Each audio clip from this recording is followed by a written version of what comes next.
Install Android 10 on Wiko Y70 via LineageOS 17.1 GSI Treble ROM. Please check the description for important notes and all the download links.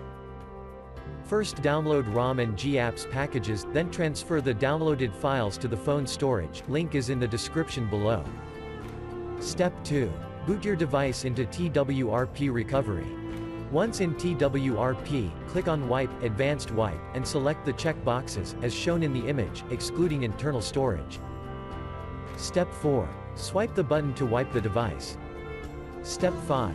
Go back to the recovery main screen, and tap on the Install button. Step 6. Navigate to the storage, and select the ROM zip file. Step 7. Finally, swipe the button on the screen, to install ROM file. Step 8. Flash the GApps zip package, in the same manner. Step 9. After GApps flashing completes, select Wipe Cache and Dalvik from bottom left side of screen, and swipe to wipe. Step 10. When the flashing process is complete, hit Reboot System. That's it, you have successfully installed the ROM on your device.